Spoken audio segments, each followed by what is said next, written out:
Imagine being born with a condition you have no control over, and instead of being embraced for who you are, you're treated as a target.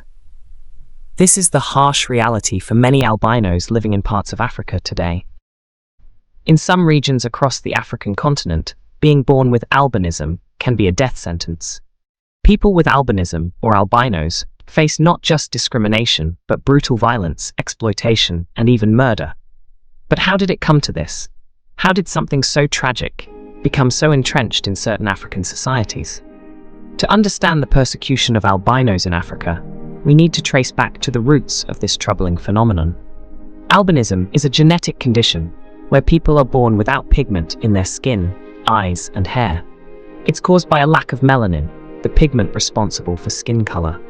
While albinism affects people all over the world, in Africa, its social implications are particularly devastating. So, where did this persecution originate? The origins of albino persecution are deeply tied to myths, superstitions, and a long history of exploitation. In some parts of Africa, albinos are viewed as cursed or even supernatural beings. In these regions, their light-colored skin is seen as something strange or otherworldly. Some believe albinos bring bad luck or misfortune, while others see them as magical beings with mystical powers. This belief has fueled horrific practices. In certain areas, there's a widespread and dangerous myth that albino body parts can bring wealth, success, or even eternal life. These beliefs have led to heinous acts of violence, where individuals with albinism are hunted for their body parts. Yes, you heard that right, hunted. In countries like Tanzania, Malawi, and Burundi, the trade in albino body parts has become a thriving black market.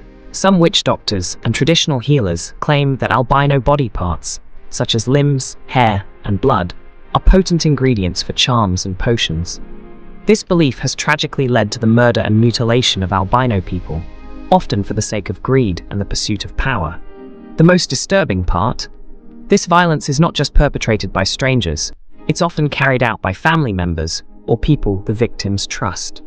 In some cases, albino children have been sold by their own parents to traffickers. As if the terror of being born with albinism wasn't enough, these individuals are also betrayed by those closest to them. But there's more to this story. These brutal attacks don't just happen overnight. The deep-seated stigmas surrounding albinism have been nurtured by centuries of cultural traditions, some dating back to ancient beliefs about human purity and the fear of what is different. As colonialism spread across Africa, these beliefs were amplified by Western notions of racial purity and superiority, compounding the prejudice against albinos. However, it's not all darkness. There is a growing movement of awareness and activism working to combat these deeply rooted injustices.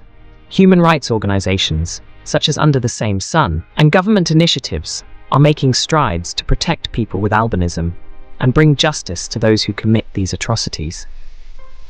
In recent years, we've seen courageous albino activists, like the Tanzanian albino advocate, Angel Makunde, stand up and speak out about the importance of ending the persecution.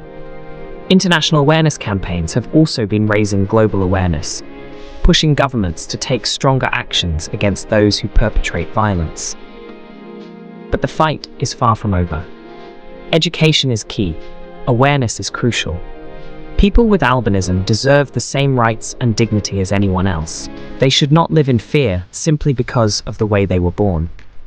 So, what can we do? We can spread the word. We can amplify the voices of those who are fighting for justice. We can stand up against discrimination wherever we see it. Because in the end, the persecution of albinos is not just an African issue, it's a human issue. Together, we can help break the cycle of violence and replace it with understanding, empathy, and acceptance. Let's make 2025 a year of change. Thank you for watching. Please share this story. And remember, our collective voice can make the world a better place for all.